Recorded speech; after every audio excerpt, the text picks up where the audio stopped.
Live. Everywhere. On netrootsradio.com.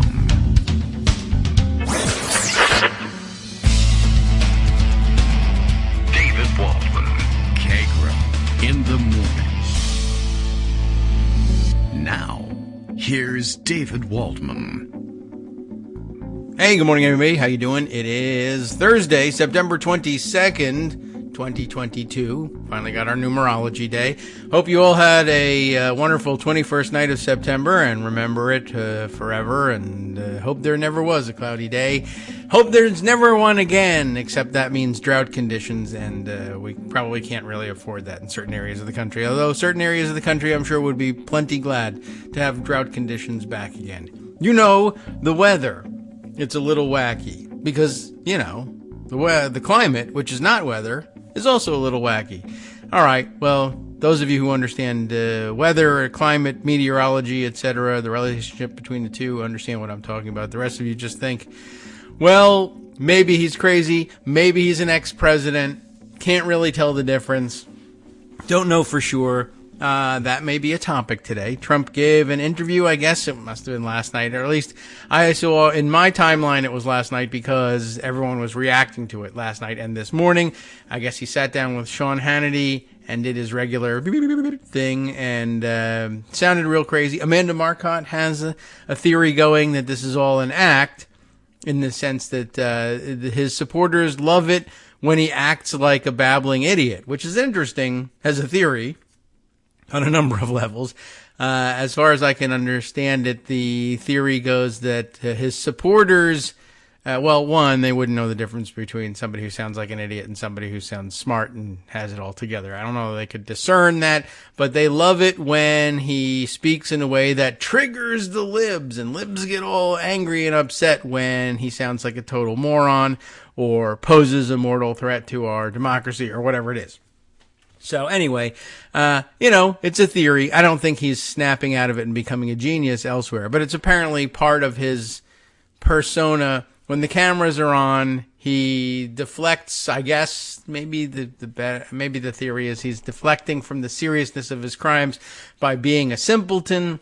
That could, I don't know. It could be, the old, mob trial scheme of appearing like a feeble-minded old idiot so that when you finally do get sentenced, you get a lenient sentence because you're in poor health.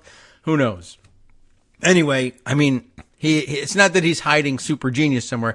It's that he's just maybe of average to middling intelligence and susceptible to conspiracy theory, of course, as well.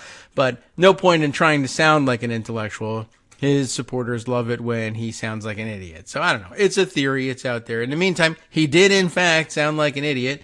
Part of the claim was this, and I think what probably piqued people's interest was that he appeared to be saying that not him, but several other people, because many people are saying that perhaps what prompted the FBI search of his home is that, well, for one thing, that NARA, the not National Aeronautics, but National Archives and Records Administration, is run by a lot of radical leftists are running it. It's the hotbed of radical leftism, the National Archives and Records Administration. Sure, okay. But that they had prompted the FBI to swarm his palace, as it were. Many people were there, many agents. It was a total disruption, and of course, it was the most polite, service of a warrant ever. But at any rate, his theory was that perhaps they were looking for the Hillary emails, the 30,000 supposedly deleted emails. They're not there, but a lot of people believe that they might have believed that they were there, that I've been hiding them, and that they might finally find them if they raided Mar-a-Lago. But I don't know. Then he disclaimed belief in that. Anyway, it doesn't matter. He was also in court in multiple venues yesterday, or at least the decision came out along with the walloping that he took in front of the special master. He also received a walloping in front of the 11th Circuit Court, a about the question of whether or not there should even be a special master, among a few other things. A very narrow decision.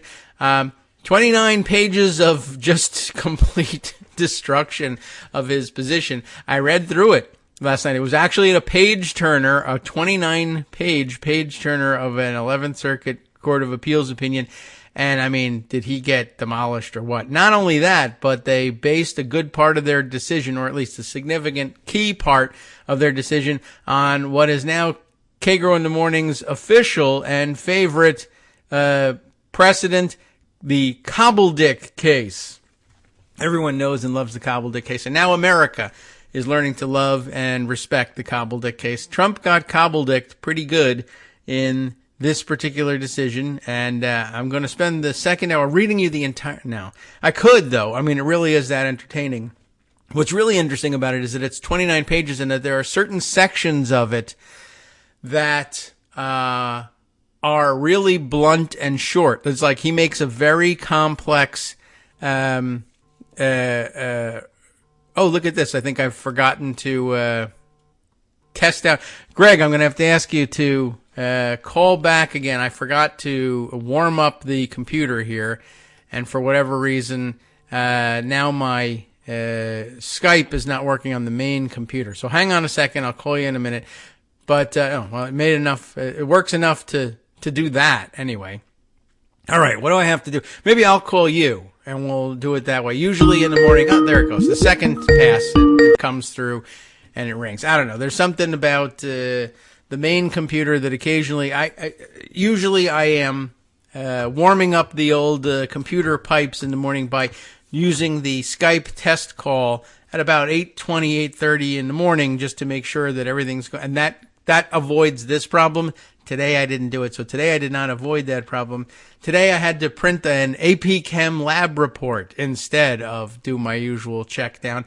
Anybody know why that happened? Guys, Donald Trump is taking a advanced placement chemistry course, and he asked me for help, and I did it for the sake of the country. All right. Well, at any rate, the good news is that we did find an explanation for the higher or the lower than expected concentration of hydrochloric acid in the solution at the end. So that's good news. Apparently, the solution ended up getting saturated partially with carbon dioxide that was ordinarily would have bubbled off as gas, but instead saturated the solution. So there you go. Now you're all up to speed. Cobbledick, AP Chem, and the walloping in front of the 11th Circuit. I was just, I was amazed by the brevity with which they dismissed some of his claims. It was really entertaining and saying things, well, the plaintiff says this, but actually the law is that. So that's the end of that section. On to the next. And then they would take several pages to tell you the 10 reasons why the two things Trump argued were completely ridiculous. And yeah, there was good entertainment value for it. All right. Well, Greg is here. Plenty of carbon dioxide to go around, Greg, so dig right in. Good morning. How are you? Well, I'm glad you found a solution to the solution, but obviously Yes. The problem was Donald Trump's hot air threw everything off. Right. Well, you can't have that, well, I don't know. Give me a good chemistry term. I was going to say titrating through because that's the only other chemistry term I remember, but that's probably not right. Well, Okay. It's Donald Trump is obviously a catalyst of justice. And, Yes. and we saw how that worked yesterday. Right. It was a big Usually news slow, day. but fast. And it's a yesterday. big news day when the potential destruction of Trump's business wealth, which is, by the way, the source of his appeal Right. to many Forgot Americans, that one. is squeezed out by the potential destruction of his get-out-of-jail-free card. Yeah. So it was a great day. And that's not even counting the fact that, for example, I think it was Kurt Eichenwald who noticed that Truth Social was tanking. Oh, well, it has been for a while, so, Yeah, it's well, always a good they fresh couldn't story. get a sufficient second. They couldn't get the 65% they need to merge, and they couldn't get, a lot of stuff. The stock fell. It was a really, really good day for Trump overall. Excellent. Murdery Trader Green will have lost a significant chunk of her investment there, but I think that was a throwaway. And we to begin can, with. certainly go into and will go into detail about right. the 11th It's a Circuit. commitment. Lawyer Joe Dudek sums it up very nicely here. He says, Cannon says this is unprecedented, and the 11th Circuit said, really? Because look at all this precedent we found.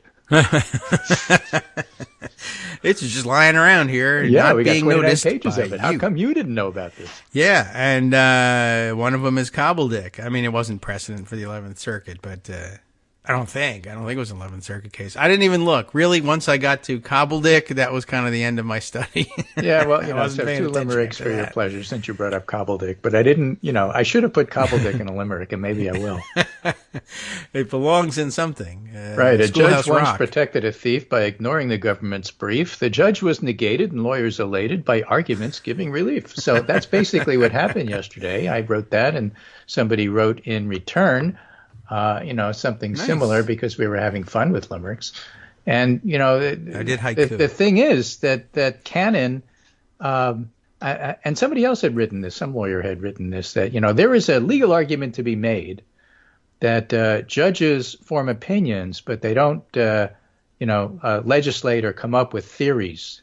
That's somebody else's job. All right. And so the fact that Cannon didn't have any basis for any of her decisions, in fact, is what the 11th Circuit eviscerated. Yes. You can't just She make didn't stuff come out up. You that can only good. do that if you're the Supreme Court. That's true. Right? If you're not right. the Supreme Court, you have to justify what you're doing, or the court above you is going to say, nah, that doesn't make any sense. Right. You have to have a court above you in order for that to work.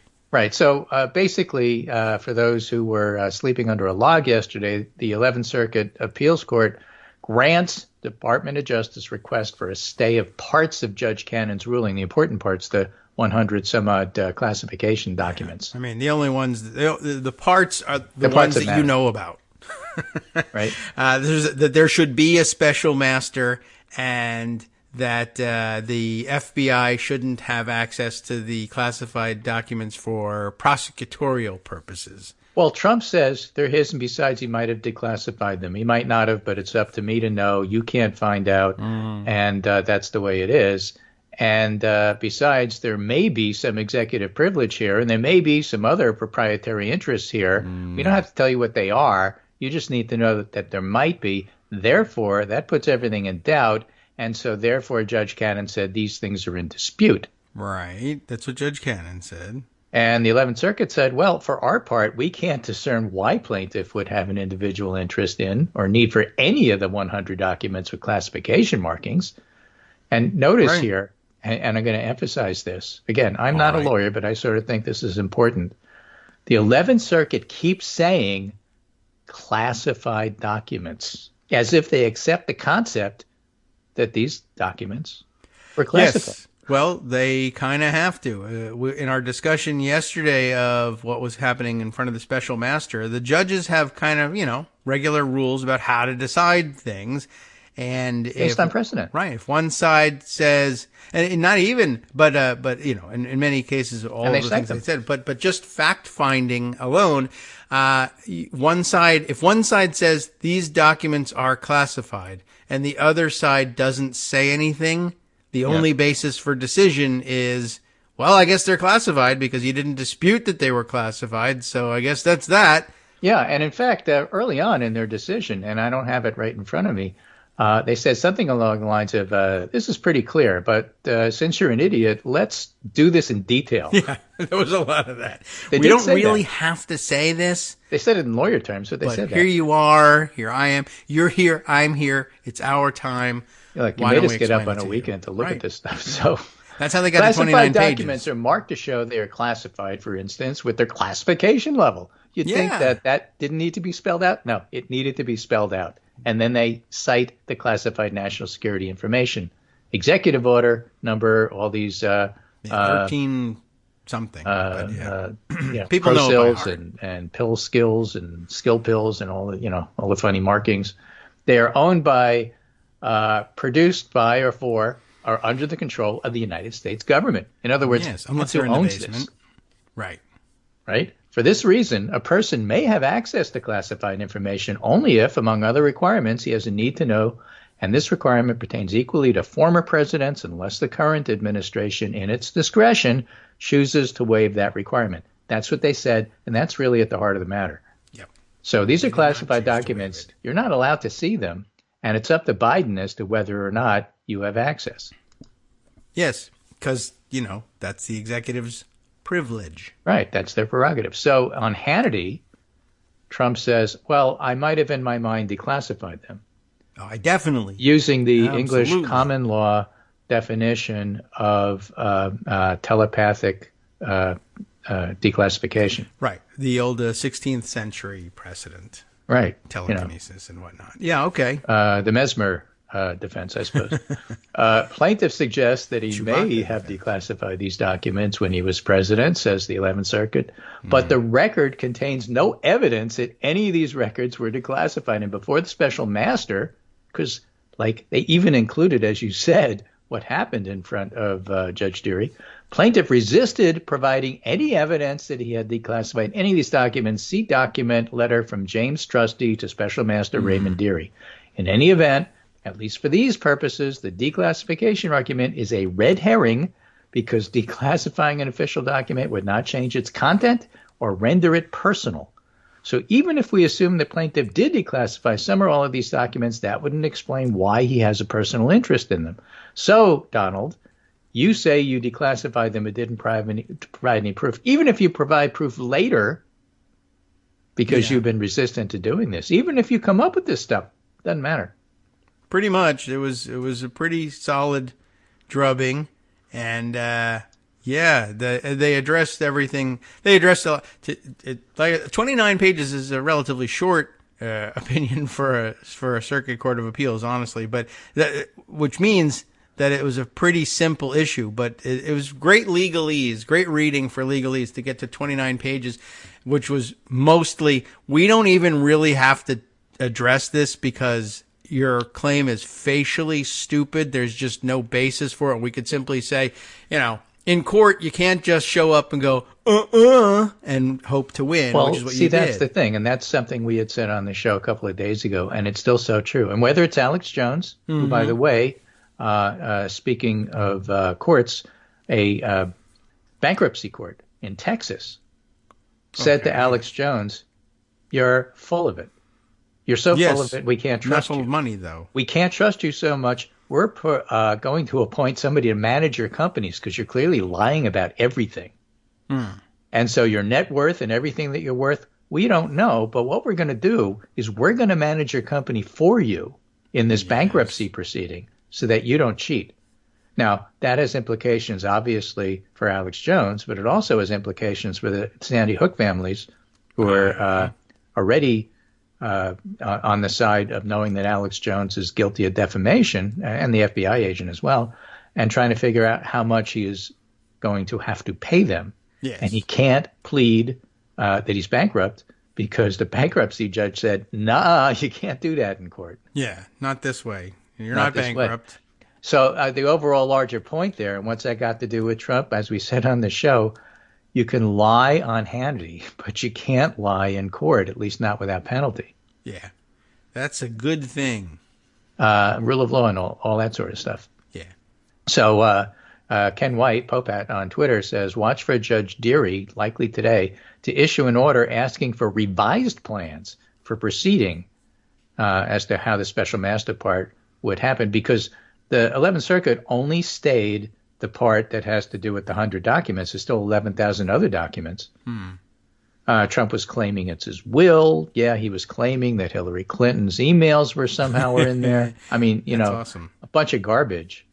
But it's quite interesting that his get-out-of-jail-free card basically has been demolished. He doesn't have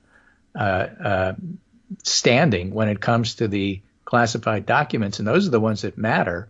The other stuff is incidental. It's perhaps helpful in the criminal sense of saying, sure, he must have known that he had them because it's mixed in with his papers, so it's not like he didn't know they were there. Yeah. And, of course, on Hannity, he said something along the lines of, well, it's a part of, if I took them to Mar-a-Lago, then this, that, and everything else.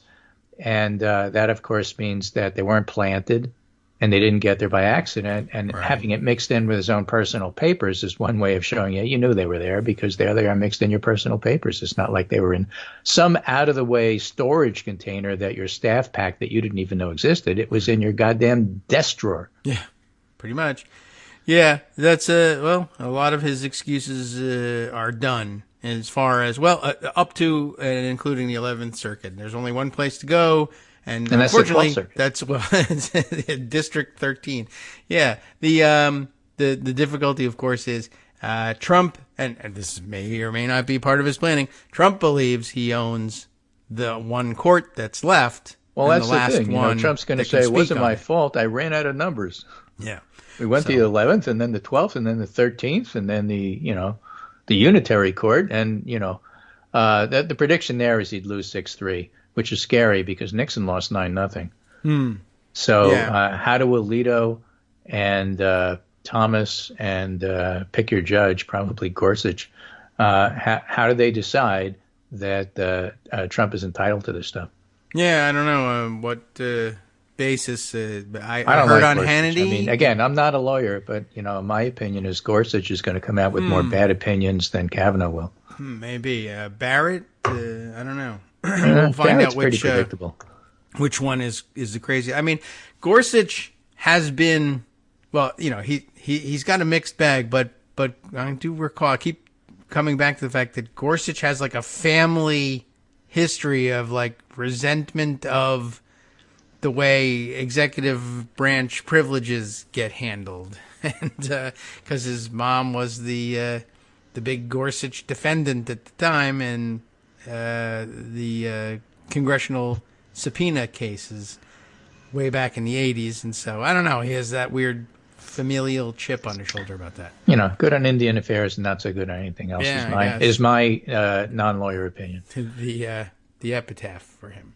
So, the other case, and this is from Just Security, has a Trump tipping point been reached? Analyzing the New York Attorney General's case against Trump. Yes. And if it's too long and you didn't read it, and that's hard to read on a podcast when I have it and you don't. Yeah. Let's just say the thing is, Letitia James is doing a civil case. This won't put Trump in jail, against the Trump organization, naming the kids and Trump.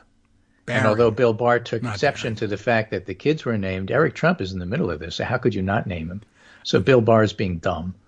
Yeah. And the thing is that as a civil case, which is one of those weird little twists of the law, whereas in a criminal case, pleading the fifth means you can't really use that in any way, shape, or form.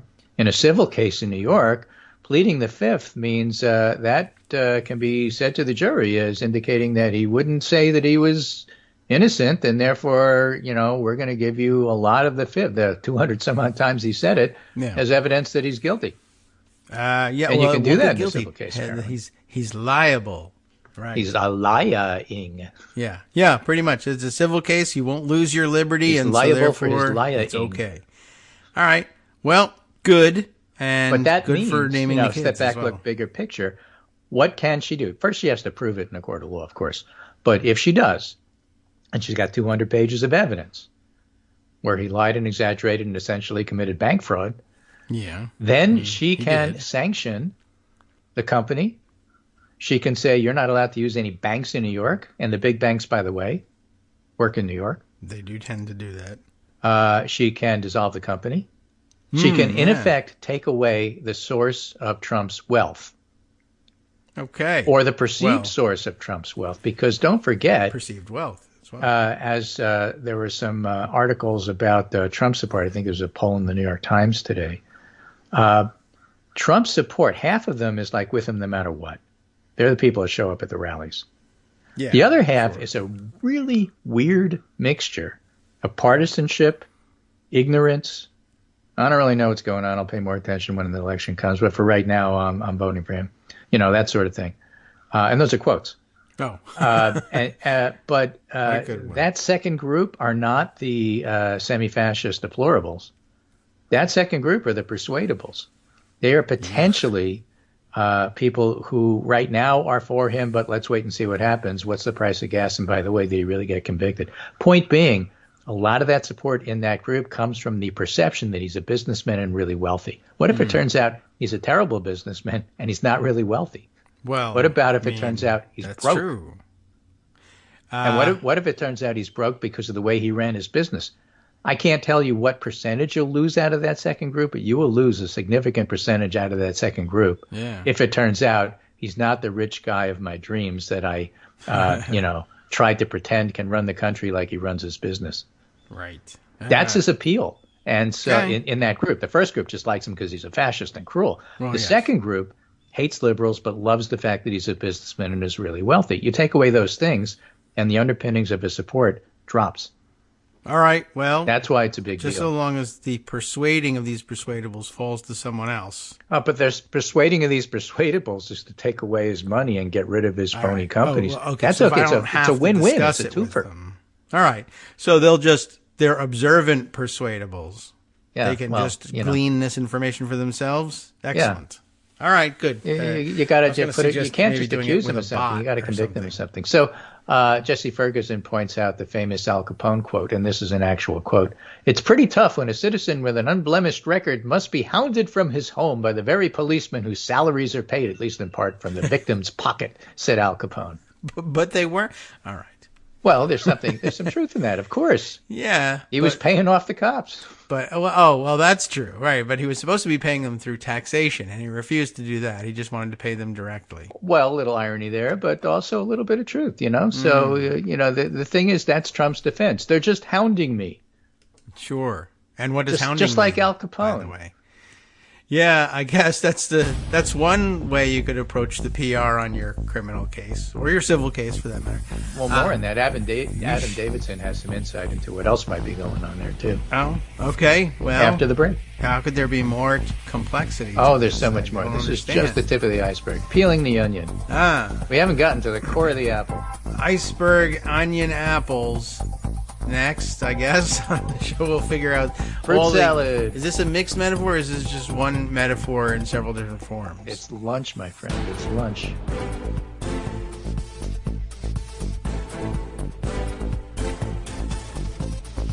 Hi, it's me, David Waldman, the same guy who was just talking to you a second ago. Our Patreon subscription drive is still going strong, with over 175 monthly donors who help keep us on the air. If we've helped keep you going during the pandemic, why not return the favor and help us keep going so we can all be together for the next disaster? Patreon.com, Patreon.com, makes it easy to make secure, recurring monthly contributions to support our show. Patreon.com/KagroX gets you straight to our donation page. Maybe you'd like to thank us for keeping you sane during the Trump era. Maybe you're looking forward to in-depth explanations of what's going on in the Biden administration. Whatever it is that keeps you listening, we need your help to keep bringing it to you. And hey, if you happen to prefer using PayPal or even the Square Cash app, we're up and running with those options too. Thanks again, everyone, for all your support. We literally could not do this without you.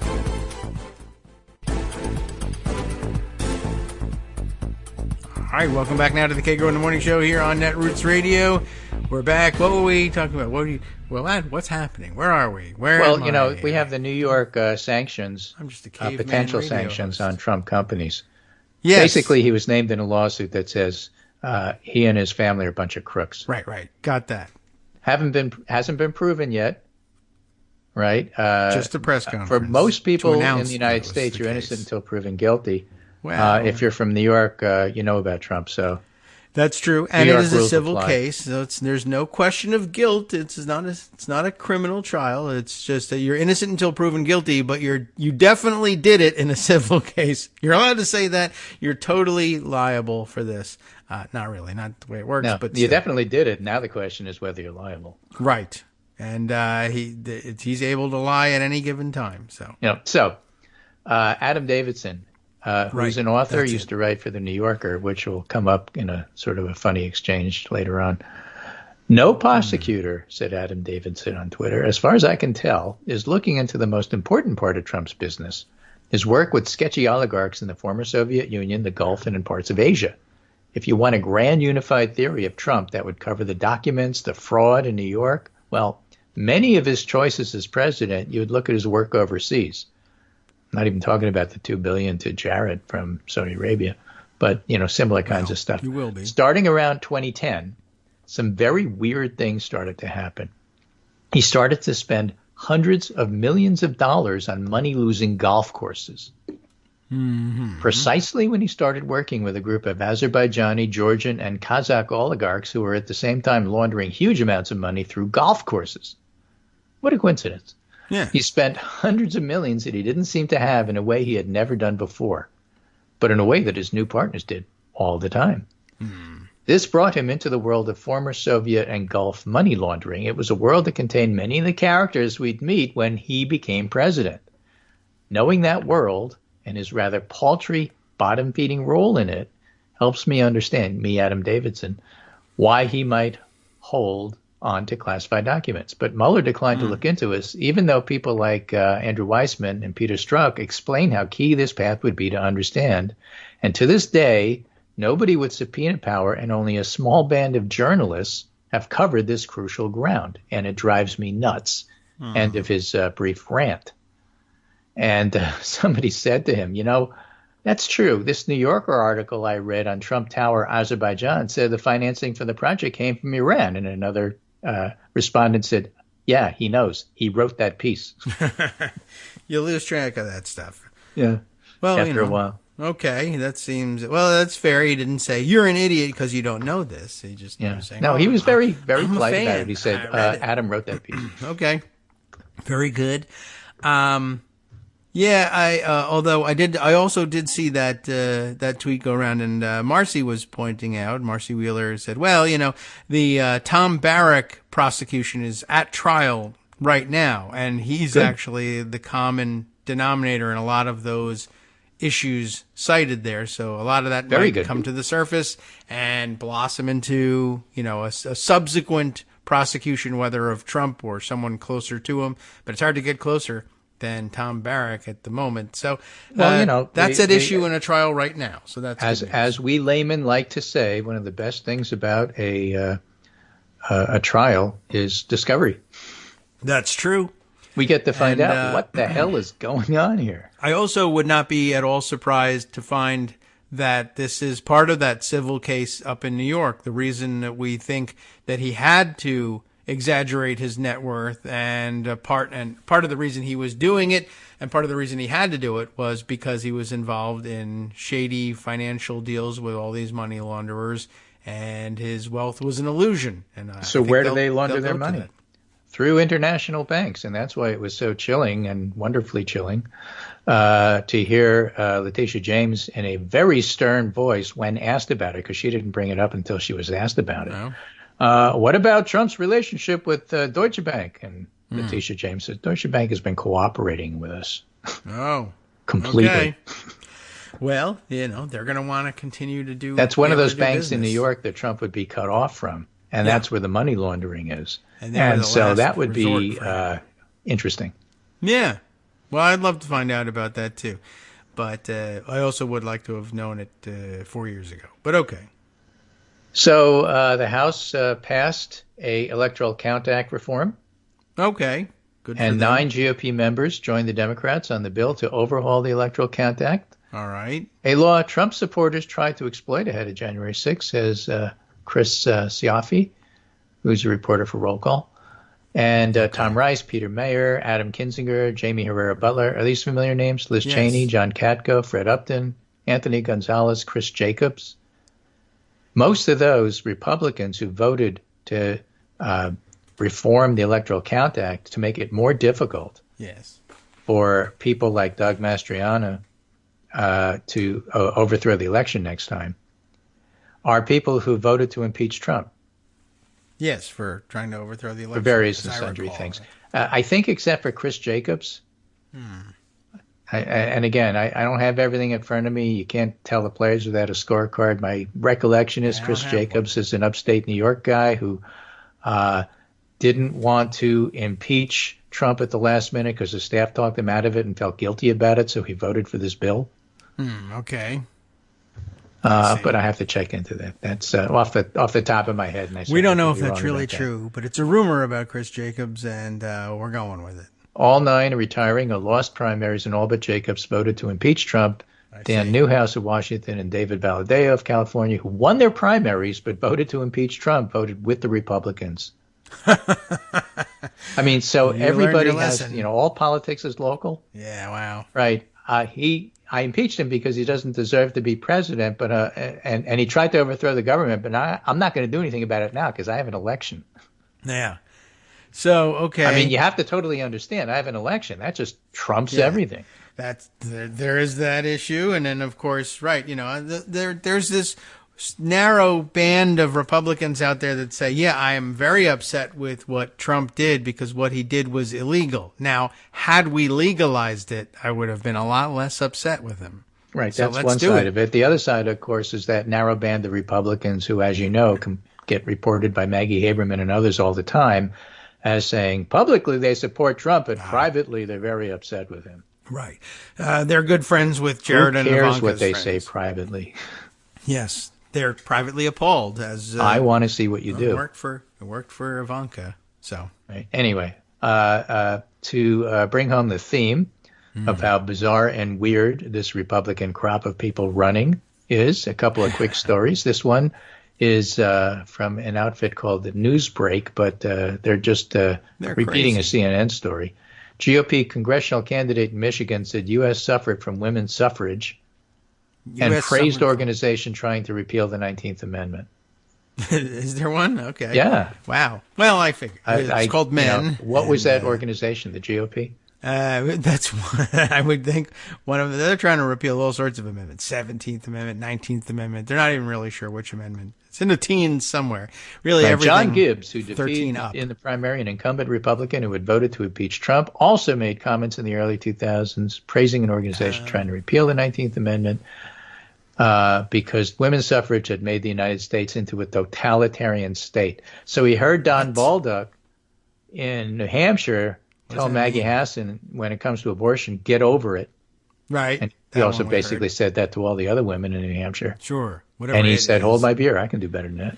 Wow. And he did it in the 2000s. So I guess it's supposed to be an old statement. But still, yeah. You don't want that one on the record. Well, and then we go to Ohio. Ohio GOP House candidate has misrepresented military service, a stolen valor case. Yes. Great. Awesome.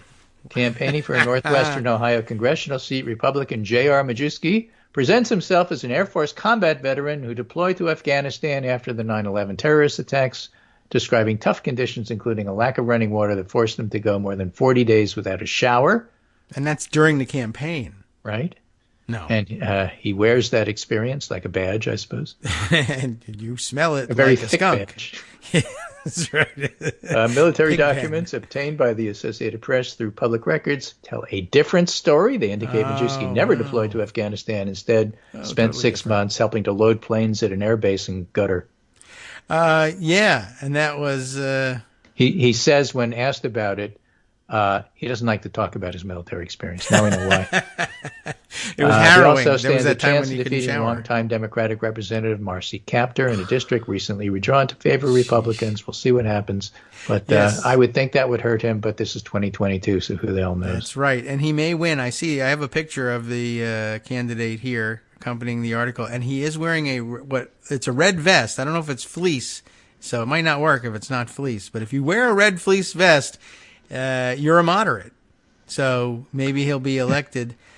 Maybe he'll, I saw this. He may lose his House seat, but he'll be elected the next governor of Virginia. Yes, that's true. And we can only have the current one once. So, yeah, this may be a fleece vest, actually, now that I look really close at it. So, J.R. Majewski, soldier of fortune. And stolen valor. Exactly. Yeah. By the way, I read that thing, and if you read deep into the description of what his title, his job description was with the Air Force, mostly he was based in Japan during his active service, but he did do 6 months at the Qatar Air Base there during the Afghanistan operations, but wasn't on the ground in Afghanistan.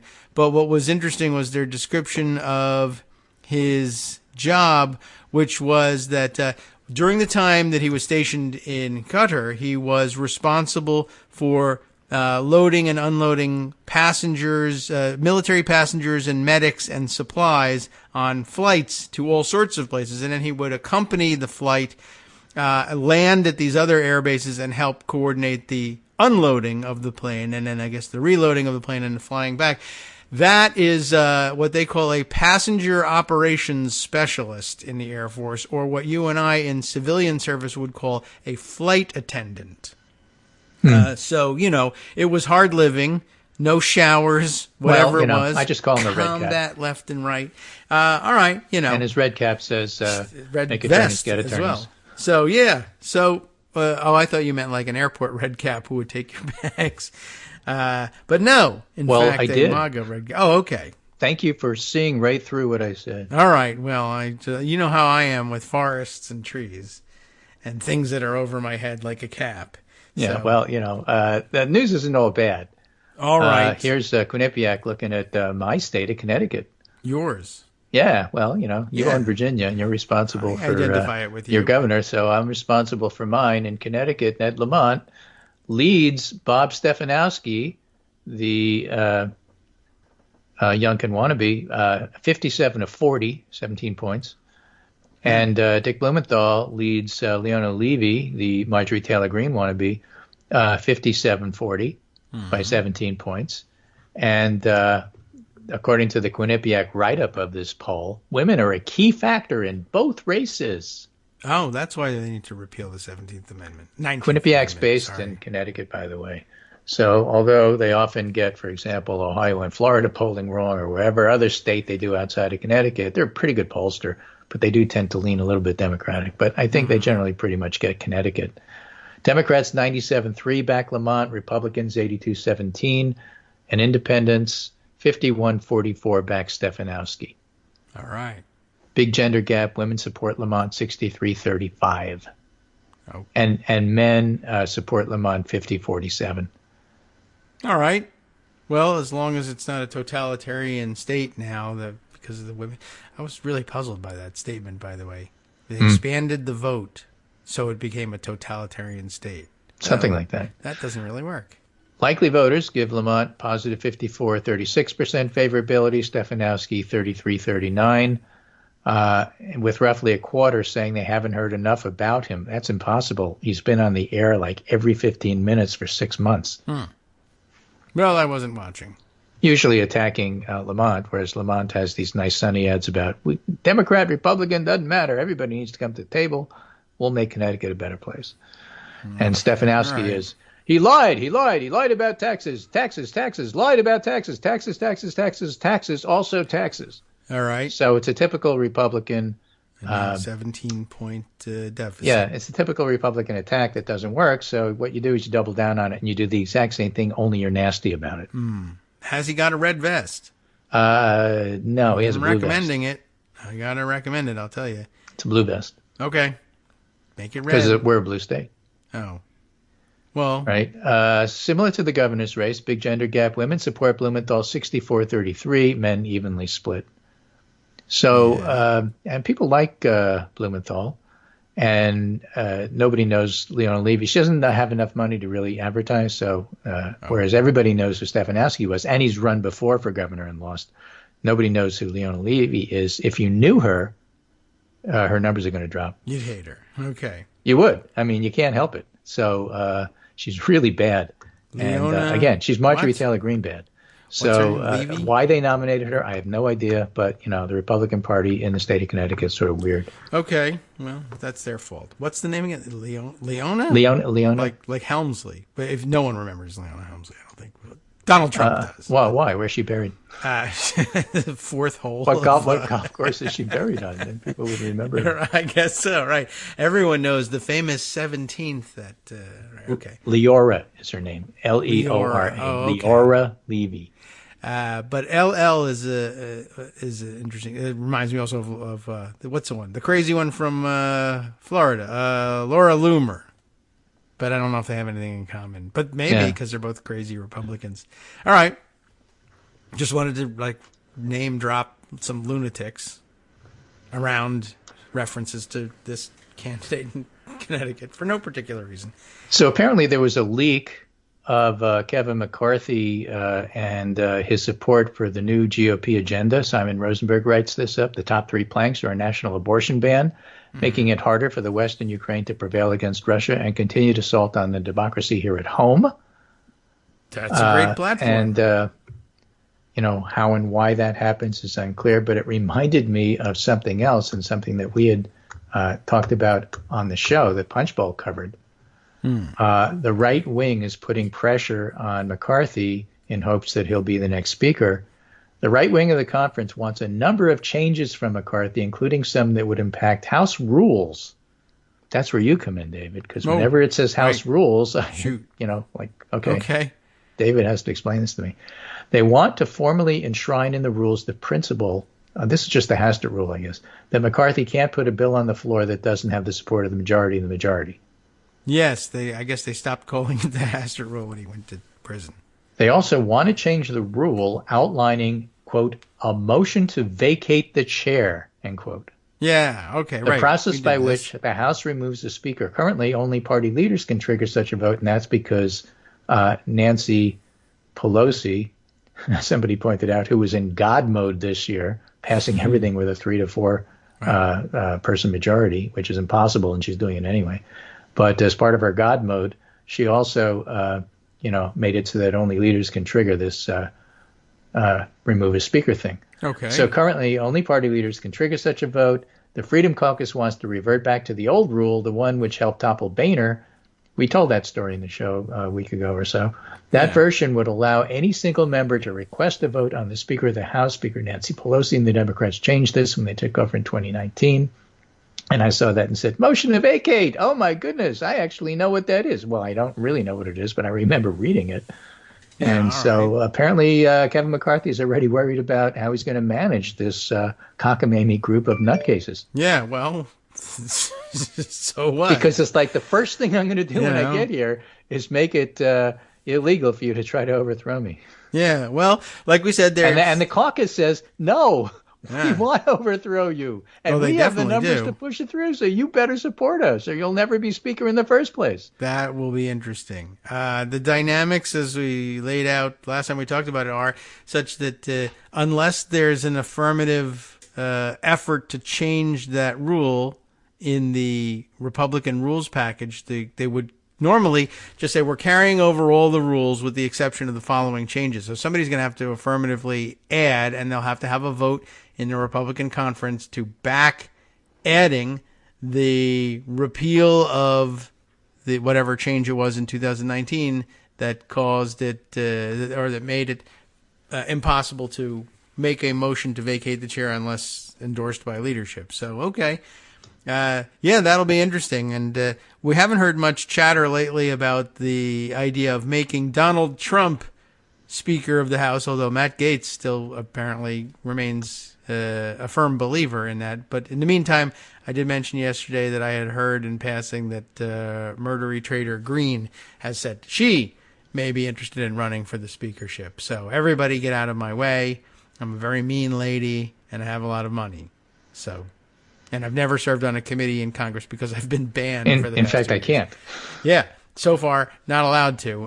But that would be some interesting rise. As Speaker, I get to sit on whatever committee I want to, right? As a no, but some fancy term that I don't understand member, but I'll ban myself. That way, I don't have to sit on any committees. What a great job. Yeah. Well, actually, that's the way it normally works for a speaker. So she could say... But if she wants to, she gets to invite herself. That I have no experience on committees, but the Doesn't good she get news to be is I ex don't have to be. She will be ex officio on some various other things that are not committees, but that are advisory or commissions, or she'll be part of the Gang of 8, which will be a real disaster. But...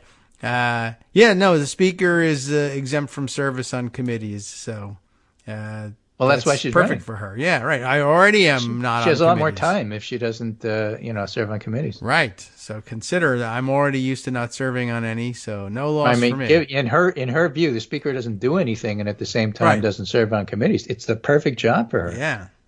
It'll be, it's one of those situations where you almost wish that in an alternate universe, if you could, do that Doctor Strange thing where you get to have a little sandbox to play in and it won't affect the rest of the universe. Yeah. Let her try and be Speaker of the House and run the place, but don't. Right. So Kyle Cheney had actually written up, getting back to what we were talking about before, Trump to Hannity on declassifying documents. There doesn't have to be a process, as I understand it. If you're the president, you can declassify by thinking about it. Asher and Gamba heard that and said, oh, he's actually invoking the secret telepathic unilateral preemptive irreversible declassification, otherwise known as the stupid defense. Excellent use of acronyms. So high bananas score for that one.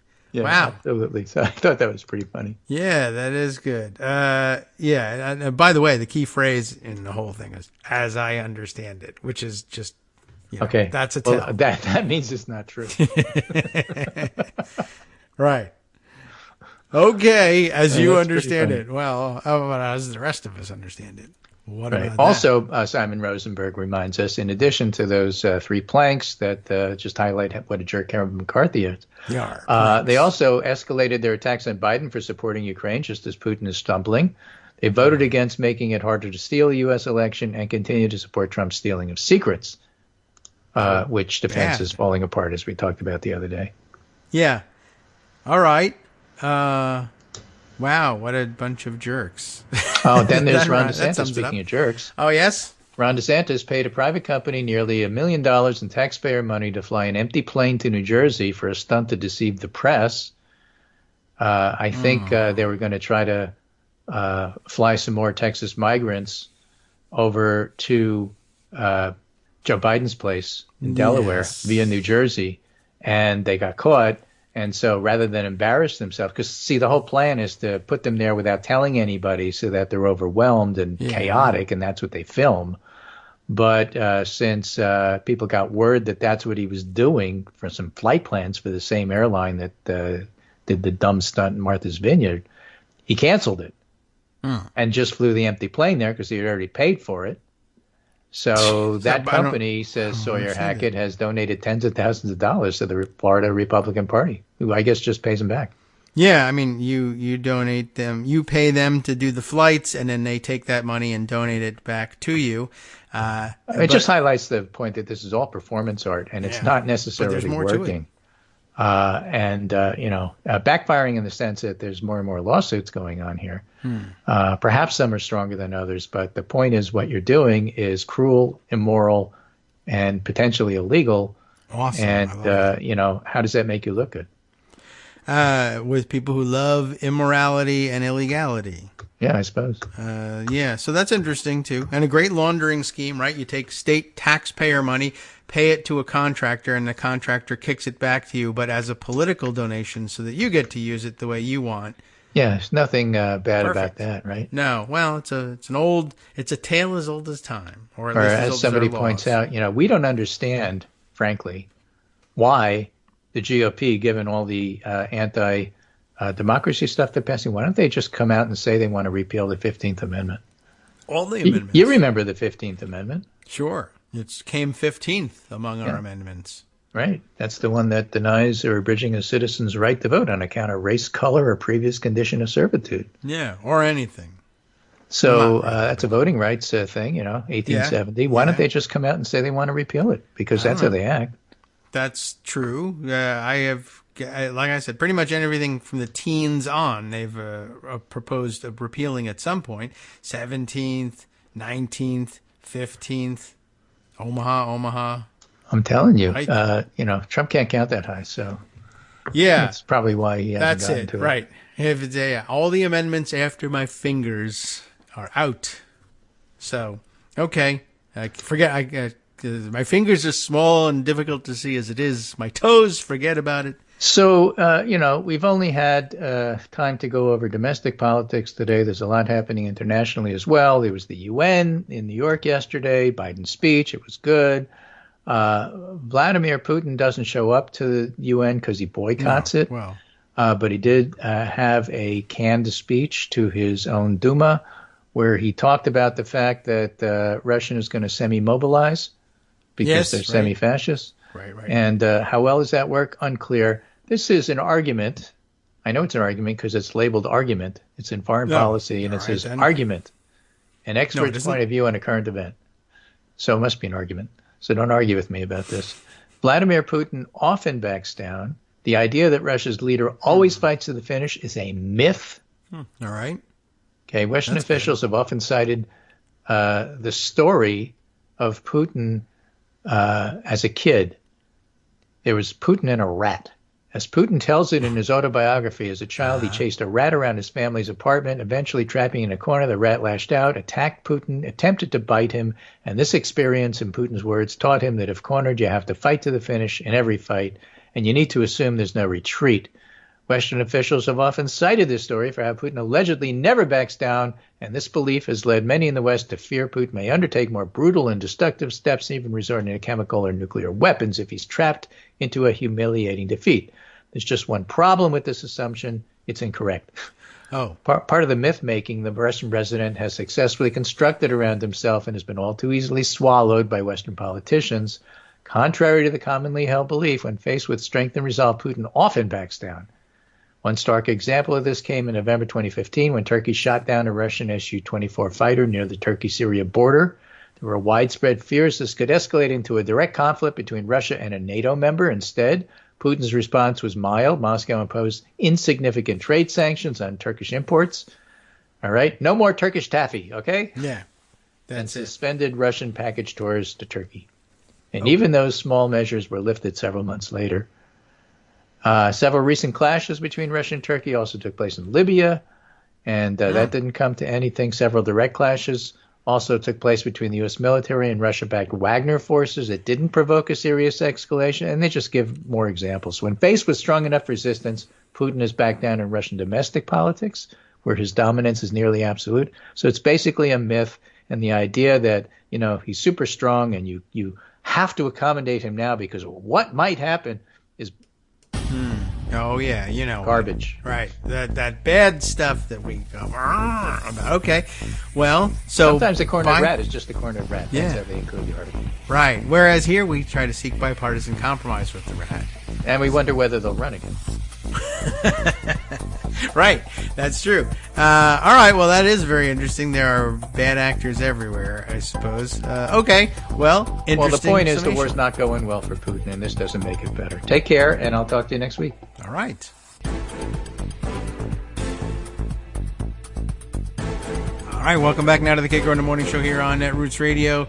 Let's see, where to continue. Oh, yeah, all right. When we're talking about, well, not only Republican jerks, because I guess Vladimir Putin doesn't count as a Republican per se, but since we were on the topic of international jerks, I suppose, we can, I wanted to note for the record, everyone also talking about, including the people at the White House, talking about Ted Cruz bragging on the passage of or the awarding of a grant that would help fund a tremendous project in Texas, because that's what he purports to represent, Texas, that, he wanted to claim credit for as a big bipartisan win, a big highway project.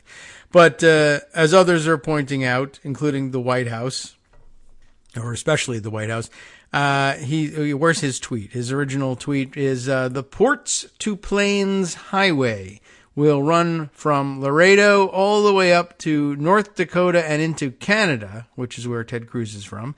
This project will bring jobs to Texas and millions of dollars to the state. A great bipartisan victory. Now, you could argue with all of that.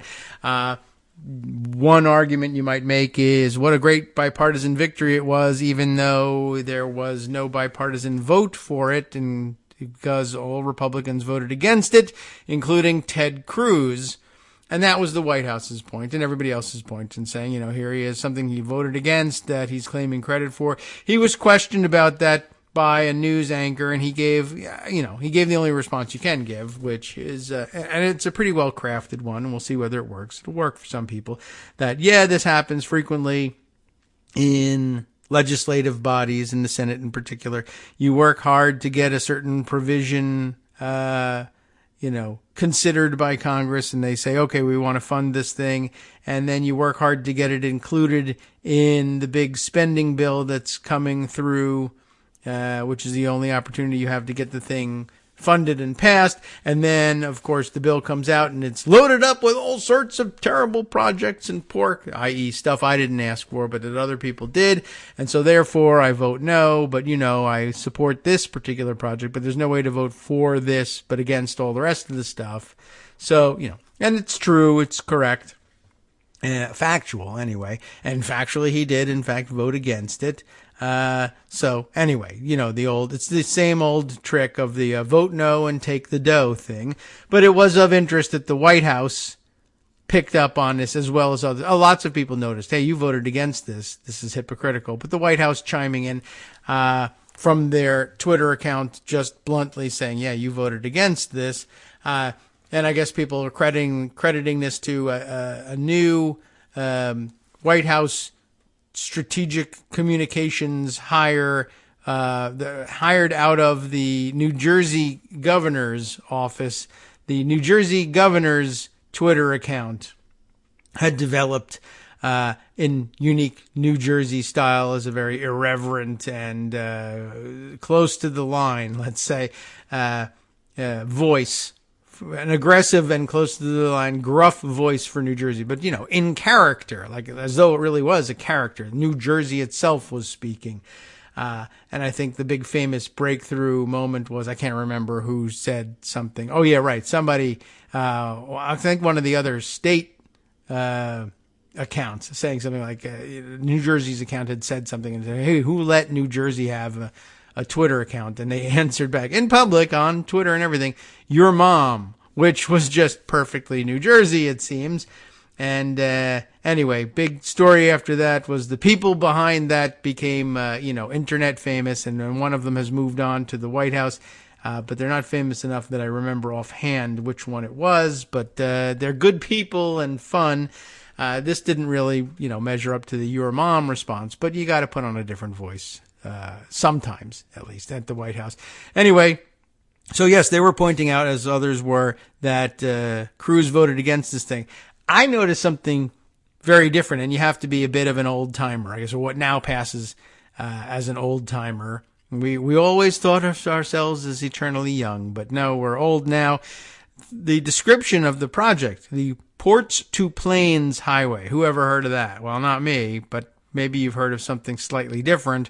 Perhaps you recall a proposed project for a highway that would run from Laredo, Texas, all the way up to North Dakota and into Canada, that it would bring jobs to, insert your state here, and millions of dollars to your state here, et cetera, et cetera. However, back in the day, maybe from before Ted Cruz was a thing, the idea of a gigantic highway from the ports of Texas through the plains into North Dakota and Canada was derided by people who eventually became Tea Party types and then later became MAGA types, not as the Ports to Plains Highway, but as the NAFTA Superhighway. Right.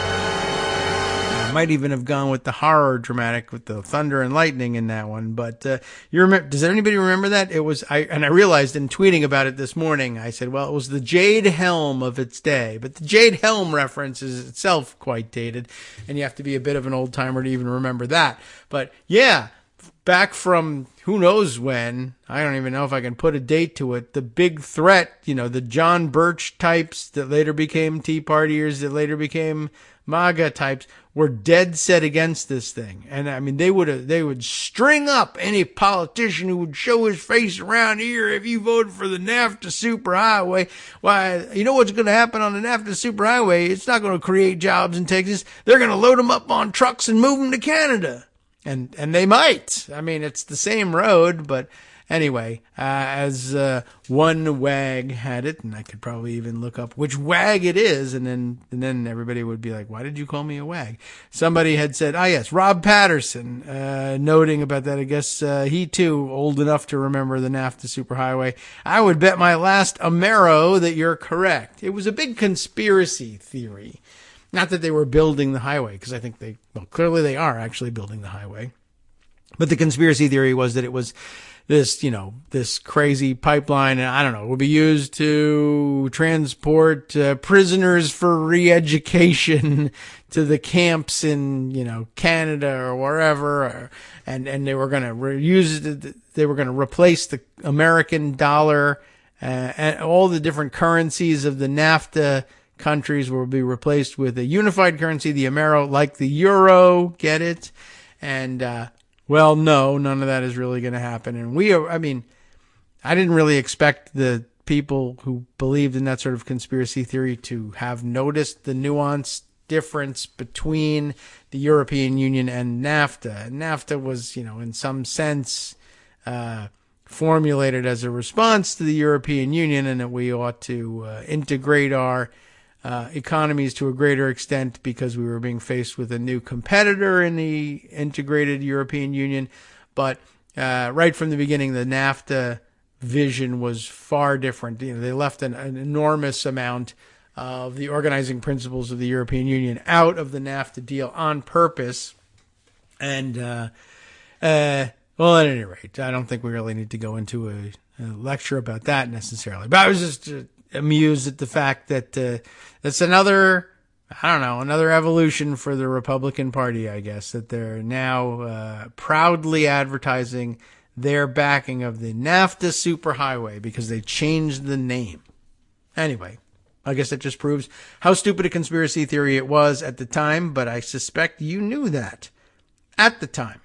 All right, let's see. By the way, I have an update for you on, what's his name? J.R. Majewski. That is, in fact, a red fleece vest he's wearing in the photo accompanying the Associated Press article that I've been reading about him, and one printed up specially for the campaign. It says, right on it, it's got his campaign logo, Majewski, which says veteran under it, and he is a veteran, but questionable as to whether he's a combat veteran, although, as I understand it, there's a little bit of a blurred line there, and they blurred it on purpose because, they want to be able to let people be proud of their service and say things that they are trying to facilitate just a little bit of stolen valor there. If you served during an era of combat, even if it wasn't for you, it makes you a combat veteran these days, especially if you are in a support role elsewhere supporting that combat. But yeah, anyway, there's some real interesting details about whether or not he should be able to call himself an Afghanistan veteran. Basically, the conclusion was no. If you are, and it's an objective enough standard, if you got the medal that goes with Afghanistan service, then you're an Afghanistan veteran. If you did not get it, then you're not an Afghanistan veteran, and he didn't get it. So that pretty much ends that inquiry. But the fleece vest, I don't understand why that's not working for him. I also really don't know why he would ever have gone 40 days without a shower in the job he was doing. And I am somewhat tickled to find out that he was a flight attendant. Flight attendants work hard and everything. It's just they're not combat veterans, and I don't know what to tell you. And maybe the flight attendants union should consider a joke endorsement of J.R. Majewski just to drive the point home. Well, they all got to stick together. And I don't know. I'm sure the military would dispute that, but I don't know what else to call it. If you just gave me the job description, I'd be like, well, some of the supplies that you move on and off of the planes, could be a big, tough-looking, rugged cargo type jet, and you're strapping things in with the netting, and it looks all cool and military. But they did make a note that that was the third thing. He's busy handling, moving military passengers, people, and medics. I don't know why they separated them out. Military passengers and medics and supplies on and off of the planes, and you would actually fly with the plane and deplane those things. I didn't even really think that would be necessary. If you're flying from one air base to another air base, I would think that the other air base would have personnel that could get people off the plane, but apparently there needs to be somebody who goes with you on the plane to help you get off the plane there, and I really don't know what else to call it except flight attendant, but they're not going to say that in the Air Force. because they need something, they need some military jargon to describe what you did so that you can sound cool when people ask you, what did you do? Daddy, what did you do in the war? Or, candidate, why are you so brave and veteran-like? And the answer isn't, I was a flight attendant during the war. I was a passenger operations specialist, or whatever the hell it was that they called it. And specialist, well, that's sort of military sounding, right? So I guess that's what that's all about. Anyway, I would like to ask the flight attendants union to see if they might arrange some special consideration for him. Not that I'm sure that they would prefer to endorse Marcy Kaptur, and we all prefer that they would too, but maybe just for fun. And as I recall, the president of the Flight Attendants Association had a little streak in her there that might suggest that she might be up for that sort of mischief. And all right, if any of you are in the union, why not kick it up the chain and see if you can make that happen? All right. So let's see. Where were we? All right. I was looking for the actual paragraph describing what he was doing, but I think I recall pretty clearly how it went. I was tweeting about it yesterday, so I remember. All right. Now moving on to, should we spend any time on the shellacking that Trump got in the 11th Circuit? I mean, I think really that Greg did a great job in summarizing it. There's really no point necessarily in going into the nitty gritty of it. It was even the nitty gritty of it was actually pretty well covered, I think. So it does make for an entertaining read, the opinion itself. Let's see. I have some other things. I guess we'll just use the time for other crazy happenings and lots of things that we've been skipping over for days too. Let's see. This was an interesting speculation I saw yesterday. Immediately, crapped on by Marcy Wheeler, of course, but Kyle Cheney, who's usually pretty good on these things, noticing something of interest at the press conference, the New York Attorney General's press conference yesterday on the civil case. The way he puts it, using the nickname Tish James, so he's close with her. Tish James says that Trump tax records seized by the FBI from Mar-a-Lago. I remember these are some of the records that he's suing to get back, either through the special master, and that's part of the case he was arguing at the 11th Circuit as well, that these, certainly the tax documents are personal, and they very may well be. But she was saying that because there were tax records seized at Mar-a-Lago, maybe it could be the case that some of those records are records that she believes were concealed from her investigators during their probe. And that would add an extra, level of interest there to the Mar-a-Lago case. Marcy was saying, though, that it's certainly not necessarily the case that be true. There could be tax records that were seized from Mar-a-Lago that have nothing to do with operations in New York. Of course, they may as well. So I don't know. I don't know if there's any real conclusion that can be drawn there. But I think it's a good call at this point, and probably well-founded, to say, well, we need to find out. And if it turns out that the tax records that were seized at that point, they may be returned to him because they're not relevant to the Presidential Records or Espionage Act prosecutions that may result from that seizure, but they may be of interest in the civil case in New York, and if that's the case, we'll see whether she ever gets her hands on those. But I thought, that was worth mentioning. Let's see. There's also, okay, right, we had did we mention this?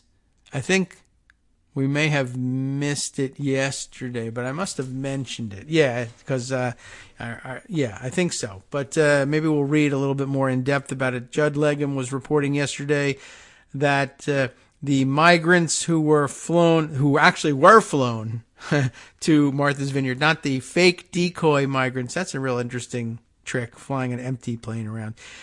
They are filing suit. Of course, they had been flown to Lawyers Island, and they are suing for all sorts of things, suing over their kidnapping and internal deportation.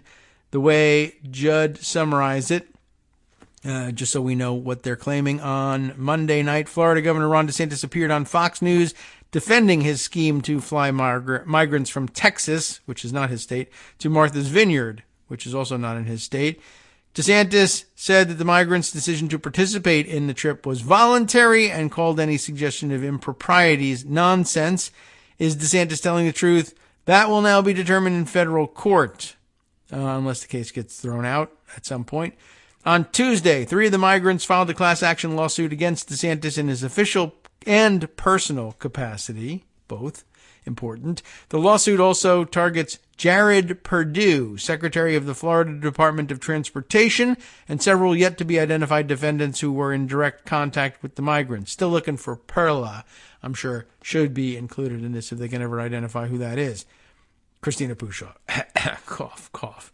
The lawsuit, maybe not, alleges that DeSantis and his accomplices executed a premeditated, fraudulent, and illegal scheme centered on exploiting the migrants for the sole purpose of advancing their own personal, financial, and political interests.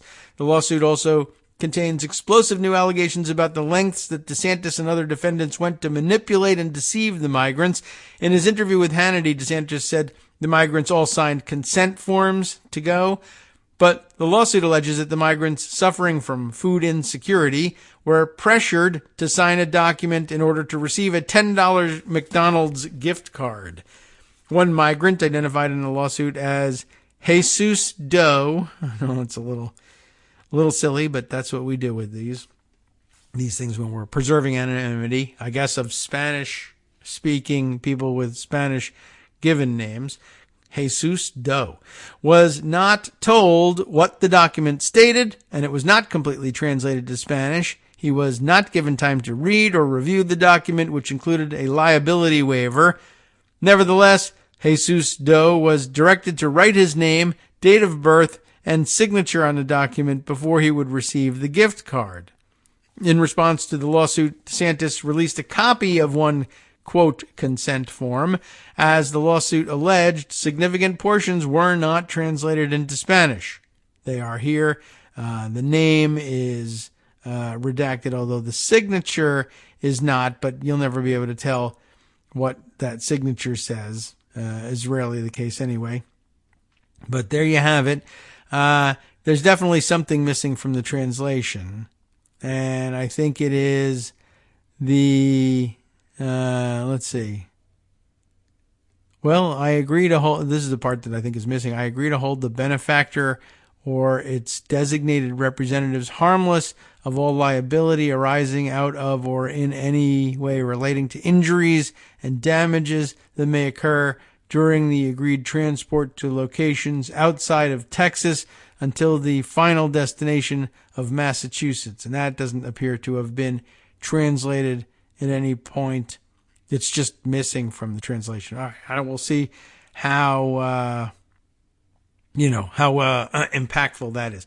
Anyway, in a statement, DeSantis described the migrants who signed the forms as homeless and hungry, which of course makes it worse, but he thinks it makes it better. Another migrant, identified as Pablo Doe, was told that after taking the flight, he would receive monetary assistance, housing, immediate employment, food assistance, clothing, free English classes, and legal assistance with continuing immigration proceedings. The lawsuit alleges that another participant in the scheme gave Pablo Doe her phone number and communicated with him in the days before the flights left Texas. But once Pablo Doe arrived in Martha's Vineyard and nothing he was promised materialized, she no longer responded to calls or messages to the number that she had given them in Texas. The lawsuit also specifically cites the phony brochures first reported by Popular Information on Monday. On information and belief, defendants manufactured the official-looking brochure, lifting language from the Massachusetts Refugee Resettlement Program, a governmental program with highly specific eligibility requirements for which no members of the putative class are eligible. Remember, it's a class action lawsuit. In order to buttress their false oral representations to plaintiffs in furtherance of the conspiracy described throughout this complaint. The lawsuit states 12 causes of action against DeSantis and his co-defendants, including violation of the Fourth Amendment, false arrest, violation of the 14th Amendment, equal protection, civil rights conspiracy, false imprisonment, fraud, and intentional infliction of emotional distress. The lawsuit seeks unspecified monetary damages and an injunction preventing DeSantis from continuing the scheme with more migrants. So we'll see how that one plays out, but good to have the details of it. Now we'll move on to a couple of other interesting stories that have been parked and awaiting our opportunity to share them. Let me see. Where's the one? Let me skip down here. Yeah, here's one that I thought I should share with you from a couple days ago from Raw Story. This one really just put this in the Republicans are so full of it. There's just no more room for any of their, that's exactly it. They're so full of it. It's unbelievable. Here's the story. Alabama poll worker insisted that the state GOP chair, Republican GOP chair in Alabama, they were having, I guess, the primaries or whatever they were doing. I don't even know. But having a vote, it'll be explained in the story. And they're at the polling station. Alabama poll worker sees somebody shows up to vote and says, okay, you know what the law says. I need to see your ID. And do you know that the state Republican chair in Alabama said, no, you don't, forget it. No, I'm not showing you my ID. Can you believe this? I mean, everywhere in every state, Republicans have been screaming, everybody, what part of this do you not understand? Everybody has to show an official photo ID issued by the state. Otherwise, blah, blah, blah, yargle bargle, voter fraud. And do you know that when the Alabama state chair and his family showed up and was asked for their photo ID, he said, get bent. I don't have to show it.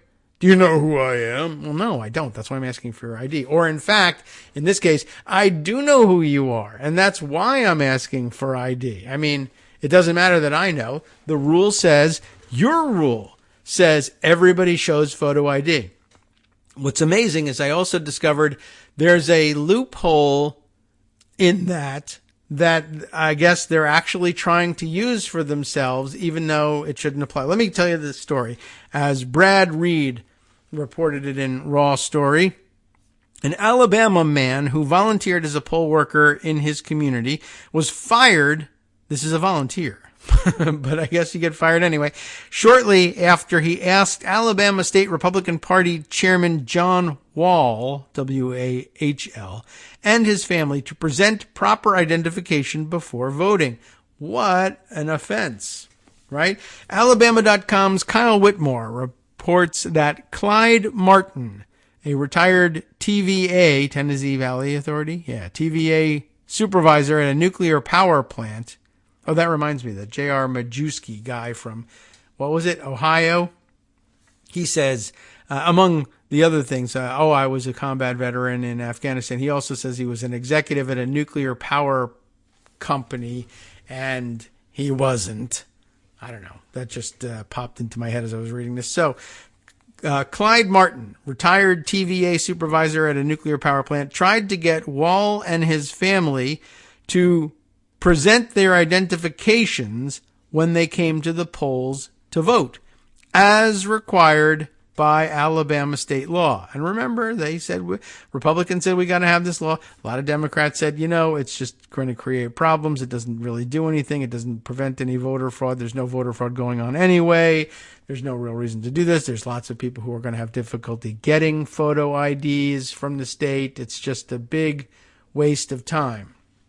But when you ask one of the Republicans who support that legislation to produce the photo ID, you get problems. Why, though, right? Because remember that the Republican argument in favor of this is, why would you object to this? Everybody who's anybody can get a photo ID, and how much trouble is it to produce the thing? And unless you're up to some no good, why would you even fight about it? And now we find out that, like with everything else, like abortion, I want to ban all abortions. Someone needs an abortion. Okay, I want to ban all abortions except that abortion, or at least that class of abortions, if I want to be honest. but not until I find out that someone I know and care about needs one. Anyway, so here's what happens. They are asked for their ID, and the family refused. And Martin, the poll worker, the poll volunteer, insisting on enforcing this law, or at least, I don't know, recognizing that this law is on the books, he ends up getting relieved of his duties shortly afterwards, as they say it, i.e., I guess, fired, even though he was a volunteer. In an interview, Wall explained to Whitmire, how do you like this excuse? Ready? That his family had a religious exemption on having to show a photo ID as a prerequisite for voting. Now, what kind of religion might this be? Is he saying he's Amish now? Or something like that, and he's against having his picture taken? And it does, in fact, say, Amish, Mennonites, and other Anabaptists are well known for their concerns about pictures or the way they are used, Wall told Whitmire. But guess what? He's got a campaign website, and guess what's on it? You'll never guess. Try. Hi, everybody. It's me, David. Let's change things up from the old fundraising pitch for just a minute and talk instead about how you can be a part of our show. If you've got a smartphone or any other electronic recording device, why not sit down and record a segment for us? Read us an important article and give us your take. Read one of your own original essays, or even just give us your commentary on something you'd like to share that's important to you. Then send the file to me at kagrox@gmail.com, and I'll try and work it into the show. Short segments, a few minutes in length, are easiest to fit in. And of course, I can't always guarantee that I'll be able to play everything, but if you've ever shouted at your radio or TV about something you wish was being covered, here's your chance to change that. Make the show your own. Send your submissions to me at kagrox@gmail.com.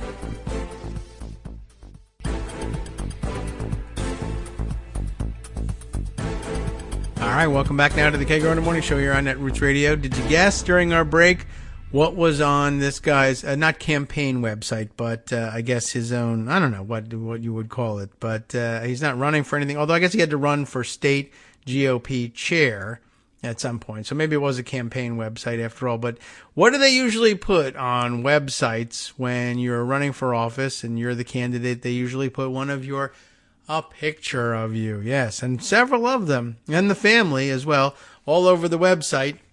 But how do you like that? A religious exemption from having to show photo ID, or at least to having to have a photo ID.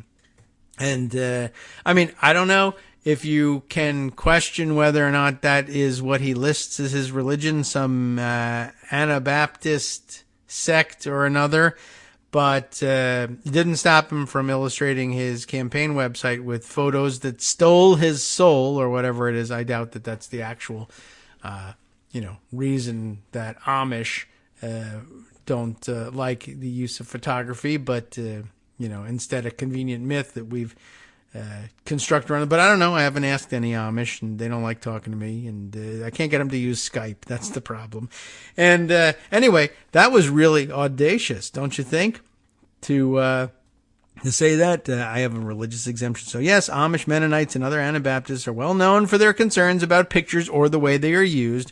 Wall told Whitmire, they are definitely not normal in our modern culture, but they shouldn't be attacked or discriminated against for choosing a different lifestyle, except that you didn't choose that lifestyle because, as Whitmore notes, Wall regularly posts his own photos on social media, including at least one photo of himself shortly after he voted. Martin tells Whitmire that he was made aware that Wall and his family did not need to show ID before voting. Isn't that interesting? So as part of the poll worker training, no, you don't need to ask him for a photo ID. He's awesome and cool. Although this did not sit well with him, as he believed the law should apply equally to everyone. Don't you think that? Martin also says that while Wall did present a form of identification when asked, it was not the state-issued photo driver's license that the law requires. How interesting. Instead, John Wall produced a badge from the Alabama State Auditor's Office designating him as a, quote, regional press secretary, writes Whitmore. What is that? And why would a press secretary have a badge? Anyway, Wall says he didn't have his driver's license because he left his wallet behind, but he had the badge in his laptop bag, so he used that instead. Martin accepted this identification this time, but he later informed Wall that he and his family would have to present photo identifications in future elections just like everyone else. So he didn't even stop him from voting, and he did accept this ridiculous alternative ID, but said, next time, bring your wallet and your license and present the photo ID like everyone else does. And for this, they fired this guy. In other words, he inconvenienced the state Republican chairman and embarrassed Republicans in general by pointing out their hypocrisy, and so he was fired. Martin, let's see. It was shortly after this reminder, hey, bring your ID next time, that he was dismissed as a poll worker. Okay, you are offered the chance to read the entire story at the Alabama.com link at the bottom of the story. And, perhaps you want to see whether there's any additional local angles there. I don't know. Maybe I should. I'm somewhat curious about that. Let me just see what's in the offing there. Although, we got the gist of the story. Oh, here's the badge, though. Oh, I see. Okay. When you say badge, like it was an ID badge, like you might wear on your, on a lanyard or something when you're moving around in a building. I was thinking like they have like a tin star badge for regional press secretaries, but here it is. Yeah. Regional Press Secretary, Office of the State Auditor, John Wall. And it does have a photo on there. So, there goes his soul. Oh, well. Alabama GOP chair refused to show license to vote. That became a problem for poll workers, is the headline that they ran at AL.com about this. Interesting. So, all right. Well, at any rate, I invite you to review Kyle Whitmore, is that right? Kyle Whitmire's piece on this in the original source, which is an opinion column, interestingly enough. There, I don't know whether they link to any factual reporting of the incident, maybe in AL.com's reporting earlier, but that's kind of bizarre. The report, or the writer here, because it's an opinion column, does note here, to figure out what happened, I've requested documents over the last 2 months from the Alabama Secretary of State, the Alabama Department of Finance, the Limestone County Probate Court, and the Limestone County License Commissioner, including emails and text messages among public officials. Those records make two things clear. Martin lost his job as a poll worker because he pushed back on John Wall, insisting that Wall and his extended family use photo ID to vote, as all Alabamians are now expected to do. And some members of the state Republican Party chairman's family have been disenfranchised for lack of a photo ID. So, okay, well, that's something. Not him, though. I don't know who else didn't. Well, at any rate, let's see. Is this a continuation of the story? It's another section that says Limestone shifts to the GOP, about Limestone County, along the Tennessee line just west of Huntsville, stands out in Alabama politics for being one of the last to transition from a Democratic stronghold to a Republican one. That's of some interest, but how does it relate to this story? I don't know. Before he was state party chairman, John Wall served on the county committee there. His brother is chairman now, and his mother serves on the county executive committee. They also serve on the state party executive committee, too. That's all of some interest, but yeah, I don't know. Certainly no mention here of that they're well known around the state for not wanting to have their pictures taken. Throughout the year, Wiseman Trading and Supply, I guess that's their business, family business, has been something of a Swiss Army knife for the Wall family's business activities. Sometimes it's a butterfly farm. More recently, it built a solar farm, selling up to 1 megawatt of electricity, enough to power between 1 and 200 homes, to Athens Utilities. It also runs an online store that caters to customers living, to various degrees, off the grid, and sells everything from camping equipment to handbooks for emergency childbirth. That's some Some business they've got there. And according to campaign finance records, Wiseman Trading and Supply often acts as a political consulting firm, too. Sure, why not? Those records show that in recent years, more than $400,000 of political money has flowed to the business, mostly for advertising buys, polling, and political consulting. In some campaign reports, the Wall family's address appears as the address of the Limestone County Republican Party itself. Wow. So kind of intimately tied up in all of this. And, certainly of interest. And I recommend to you reading the original report because, there were some interesting minor details about just what was going on down in that corner of Alabama that are of some interest. All right, back to stories of more national import, let's say. I don't know. Do we want to read a little bit from the opinion? Probably not. Maybe you know what I can do is, tomorrow we'll collect some of the write-ups. I'm sure there'll be some people, I'm sure they were already doing it this morning, laughing at the audacity of the claims made before the 11th Circuit. But it really was of great interest to read through this thing, especially the sections where they dismiss some of his concerns in such brief fashion.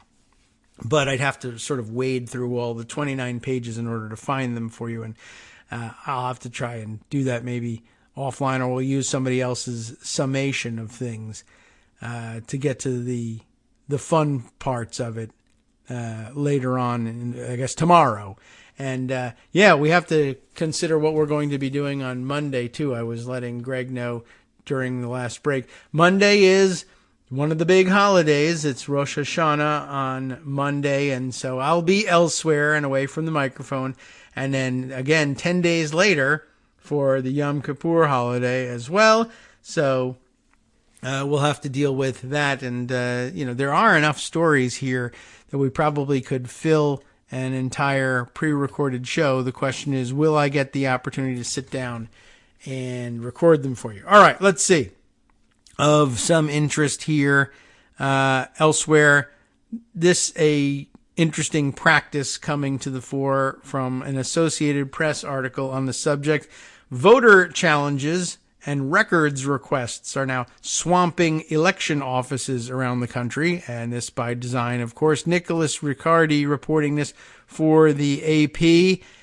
Spurred by conspiracy theories about the 2020 presidential election, activists around the country are using laws that allow people to challenge a voter's right to cast a ballot to contest the registrations of thousands of voters at a time. Just sort of batch processing of everybody who's registered someplace, or everybody who you think might be registered as a Democrat anyway.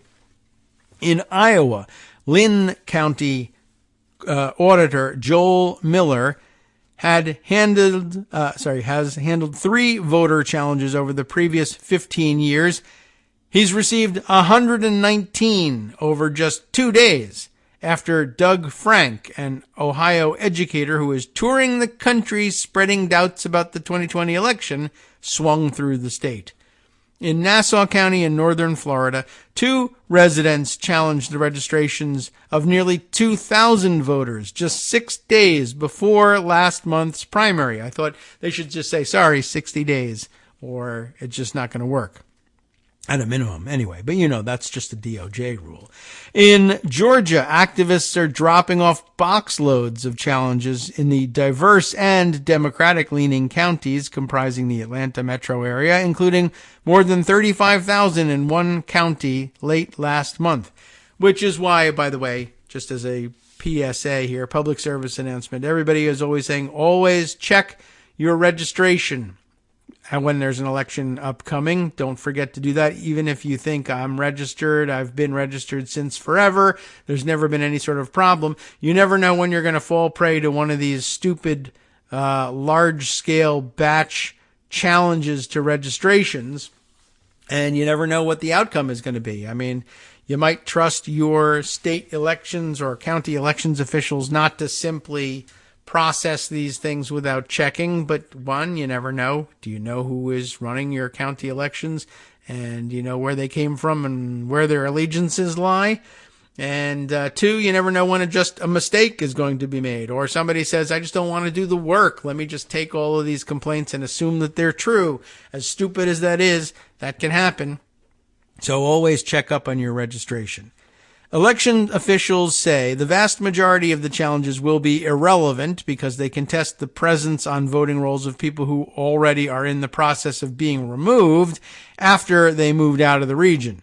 Still, they create potentially hundreds of hours of extra work as the offices scramble to prepare for November's election. And that's really the point here. They want to overwhelm the system. Why? Why? Because, well, one of the things that tends to happen when the system is overwhelmed is people get sloppy about the work so that they can finish it and finish it quickly. And especially if you're talking to county election workers who are actually on the up and up and trying to do a good job, and they are in fact in the process of removing from the rolls people who are known to have moved out of the district and are no longer eligible to vote on these outdated registrations. They're going to very quickly start purging them from the system. And if you slip in 1, 2, 10, 1,000 registrations that really shouldn't be being purged from the system, will they be taking the time to do the checking, or will they just process everybody and say, well, if somebody is still in fact here and still in fact registered and they come in, then they can cast a provisional ballot, so it'll be okay, even though we all know that then Republicans will be suing to throw out all the provisional ballots as well. So anyway, the idea is at the very least they make it too difficult or possibly impossible for the county workers to do a good and thorough job in processing even the purges that ought to be taking place, much less trying to determine, there will be no time left for determining whether or not the other 1,000 names they've been handed really ought to be getting purged or not. They, at best, overburden election officials in the run-up to an election, and at worst, they lead to people being removed from the rolls when they shouldn't be, said Sean Morales-Doyle of the Brennan Center for Justice, which has tracked an upswing in voter challenges. The voter challenges come as activists who believe in the election lies of former President Donald Trump have also flooded election offices across the country with public records requests and threats of litigation, piling up even more work on them as they ready for November. It's time-consuming for us because we have to consult with our county attorneys about what the proper response is going to be, said Rachel Rodriguez, an elections supervisor in Dane County, Wisconsin, which includes Madison, the state capital. She received duplicate emails demanding records about 2 weeks ago. It's taking up valuable time that we don't necessarily have as election officials when we're trying to prepare for a November election. Michael Henrici, or I don't know how he pronounces it, but it's what it looks like to me, Henrici, the Democratic Commissioner of Elections in New York's Otsego County, received a single-line email last week warning of unspecified, quote, election integrity litigation, then a follow-up complaining he hadn't responded. These aren't people with specific grievances, he said. They're getting a form letter from someone's podcast, oops, sorry about that, and sometimes filling in the blanks. Multiple investigations and reviews, including one by Trump's Department of Justice, found no significant fraud in the 2020 presidential election, and courts rejected dozens of lawsuits brought by Trump and his allies, but Trump has continued to insist that widespread fraud cost him the re-election. Or cost him re-election, or the election, depending on how you want to read. I was told you could say it either way. This has inspired legions of activists to become do-it-yourself election sleuths around the country, challenging local voting officials at every turn. At best. At worst, they're breaking into the voting machines and stealing the guts. In Lynn County, Iowa, which includes the city of Cedar Rapids, Miller said he and the auditors who run elections in the state's other 98 counties, remember, there's 99, have been deluged with both record requests and voter challenges. The whole barrage came in a 2-week period, Miller said, following the tour by Frank, who uses mathematical projections to make claims of a vast conspiracy to steal the election from Trump, and it's happening to auditors across the state. Election offices routinely go through their voter rolls and remove those who have moved or died. Federal law constrains how quickly they can drop voters, and conservative activists have long complained that election officials do not move swiftly enough to clean up their rolls. The recent challenges stem from activists comparing postal change of address and other databases to voter rolls. Election officials say this is redundant because they already take the same steps. Sometimes the challenges come after election conspiracists go door to door, often in heavily minority neighborhoods, seeking evidence that votes were cast improperly in 2020. Texas's heavily Democratic Harris County, which includes Houston, received nearly 5,000 challenges from a conservative group that went door to door checking voter addresses. The election office said it dismissed the challenges it legally had to review before the election and will finish the remainder after November 8th. Activists in Gwinnett County, which stretches across the increasingly Democratic northern Atlanta suburbs, spent 10 months comparing change of address and other databases with the county's voter rolls. They submitted 8 boxes of challenges last month. About 15,000, they said, were complaints that specific voters improperly received mail ballots in 2020. Another 22,000 were for voters they contend are no longer at their registered address. There are so many challenges that election officials have yet to even count them all. But Zach Manifold, Gwinnett's election supervisor, said that in every single mail ballot complaint the office has sampled, the voter properly received a mailed ballot. So every complaint that they've gotten has turned out to be false. But if any of the address-challenged voters do try to cast a ballot in November, the county's elections board will need to decide whether that vote should count. They'll only have 6 days to make a decision, as they have to certify their vote total by the Monday after Election Day under Georgia's law. Manifold estimated his office has a month to log and research the challenges before mail ballots go out for the November elections. It's a tight window to get everything done, he said.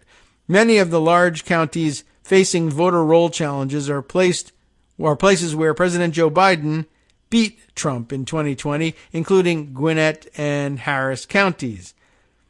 Yet, those behind the effort dispute the notion that they are targeting Democratic-leaning counties and say they're working on behalf of all voters. In Florida's Nassau County, for example, Trump won with more than 72% of the vote. They should be glad that the voter rolls are being cleaned up so that they can make sure their votes count, said Garland Favorito, a conservative activist who has teamed up with supporters of Trump's election lies and is helping with voter challenges in Georgia. Favorito said more challenges are coming in other Georgia counties. Under legislation passed last year by the Republican-controlled legislature, remember what they were doing there in Georgia? They were making it illegal to give food and water to people who were online to vote, etc., etc. Well, and generally legalizing the request that Trump had made of Brad Raffensperger to find him the 11,000 votes that he needed. Most states, we were just saying, under this legislation, right, passed by the legislature in Georgia, there are no limits on the number of voter challenges that can be filed in Georgia. Most states implicitly set restraints on challenges, said Morales Doyle of the Brennan Center. They require a complainant to have specific personal information about the voters they target and establish penalties for making frivolous challenges. That would have been a problem, except for the fact that they got rid of that part of the law in Georgia, it seems. Now you can just do it by batches. You don't have to know anything about the person, and I guess there's just no consequences for guessing and getting it wrong. Florida is an example. Its voter challenge law only permits the filing of challenges 30 days before an election, requiring election officials to contact each voter challenged before Election Day. It is a misdemeanor to file a frivolous challenge, but voter challenges almost derailed Florida's primary last month in a heavily Republican Nassau County in the northeastern part of the state. Two women who belong to a conservative group, County Citizens Defending Freedom, dropped off nearly 2,000 challenges at the county elections office 6 days before the August 23rd primary. Luckily for the office, the challenges were filed in an incorrect format. Elections supervisor Janet Adkins told the activists they would review them anyway, but after the primary. To take away a person's right to vote is a very serious thing, Adkins said. And we've reached the conclusion of that piece. So interesting trend happening, I guess, around the country. And wouldn't you know it, they're targeting specific districts that just, demographically maybe raise an eyebrow among Republican types. All right. Well, that seems pretty interesting. Let's see. What other things can we fit in before we close things off? Oh, yeah. Let's revisit this story I had mentioned to you a couple of days ago, probably maybe even last week, about you'll recall that we were noting reports that there had been an arrest made for the bomb threats that were being lodged against Boston Children's Hospital.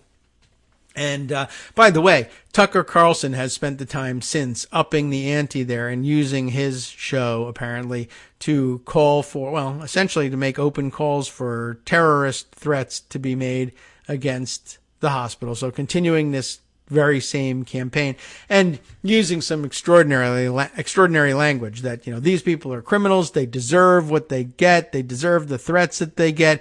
Who could blame parents for intervening with violence if necessary? They should continue to do this no matter what the law says. I mean, I don't even, we're getting to the point where you have to wonder, all right, well, I mean, is there any point at which the law steps in and says, broadcasting this stuff is just crazy incitement, and it being a First Amendment issue, and golly, it's happening like on a real network and everything, and people will like be in trouble and stuff. Should we really investigate?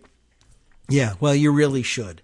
Anyway, I mentioned that there was the story that the maker of the threats had been identified and arrested, but also that prior to this, that the right-wing commentators had invested themselves in the story that there really were no such bomb threats, and I didn't have handy exactly who we were talking about, but then subsequently I did see this tweet here from Ari Drennan, who is LGBTQ program director at Media Matters for America. And let's see. The thread he has put together here. Have I misidentified? Yes, I may have misidentified the gender, and I should have guessed as LGBTQ program director. Now I'm just going on photos. And so, all right. And look, are there no? Oh, yeah, here we go. Here's the pronouns. Got it. Sorry. Ari is typically, very often used by both genders, I guess, and I just guessed the wrong one. And now that I see a picture has alerted me to the fact that I probably should open up the profile and look for those pronouns, and there they are. She, her, got it. I apologize. And so Ari Drennan, she has compiled this list with the FBI arresting a suspect in the bomb threat against Boston Children's Hospital. Here's a quick thread of the right-wing media figures who have called this a hoax. So just so we can fill in the blanks here in the last minutes of the show, here's the first. Owen Schroyer of InfoWars. Owen, not, terribly well known here in these quarters, but InfoWars, we know that. They threatened themselves. It's a false flag, he said. Whether it's the Boston Children's Hospital or whether it's the FBI, it's them doing it to themselves so that they can cry victim in their time of exposure. How easy it must be to do this stuff. Sometimes I wonder why I don't get on the grifter train and just, why don't we just lie and make a ton of money somehow? Because eventually the court takes it away from you. Who else? Brandon Showalter of the Christian Post. Whatever that is. Quote here, with respect to the bomb threat and all of the other supposed threats that these children's hospitals are saying they're getting, look, my default assumption is they're making up a narrative. That's a bad default assumption. Of course, Chaya Raichik of Libs of TikTok, who says it is probably a left-wing person trying to get me suspended. Matt Walsh, of course, that's a name we've heard before, of the Daily Wire. No critic of gender ideology gains anything or has any incentive to make a threat. The left does gain and does have an incentive. Okay, sure. Also, Jamie Michelle, I guess, blamed Taylor Lorenz, of all people. This being a tweet from a Twitter account of questionable origin, which is interesting. Interesting, too, that they redact the name a little bit here, and just enough so that you can see what they're talking about. And I guess they're trying to avoid saying the word groomers or helping perpetuate that stupid story. Gays Against Groomers is the name of the stupid Twitter account perpetuating this, saying, imagine our shock. It was all part of a coordinated media campaign likely created by Taylor Lorenz. No amount of scare tactics will stop any of us from condemning and fighting against the sterilization and mutilation of children, which isn't actually happening. Right-wing media figures are repeatedly inspiring threats of violence or actual real-world violence, and rather than take responsibility for that, they are attempting to deny that it's happening, warns Ari. Here's another one. Billboard Chris, a Canadian anti-trans activist who had announced a protest of the hospital for this weekend, also said it was a false flag. This goes on and on. Threats stirred up by right-wing grifters who often make a living by generating outrage on social media against trans people have not been limited to children's hospitals. So targeting everybody, but there, I'll include that thread for you to examine. Apologies again for not going immediately to look for the pronouns in the profile in the first place. Okay, time now to sign off for the day. I don't believe Justice has got a program lined up for today, unfortunately. Not feeling all that well, so send them your best wishes. Listening to Kagro in the morning with David Waldman. Yeah, send them your best wishes. We certainly do, and I'm sure that the West Coast Cookbook and Speakeasy makes a reappearance by the end of the week. In the meantime, well, I don't know what that means for what's coming up next, but I know it means this. We're done for the day. We'll see you on Friday and sum up yet more of the stories that have fallen through the cracks, unless Trump loses in spectacular fashion elsewhere first.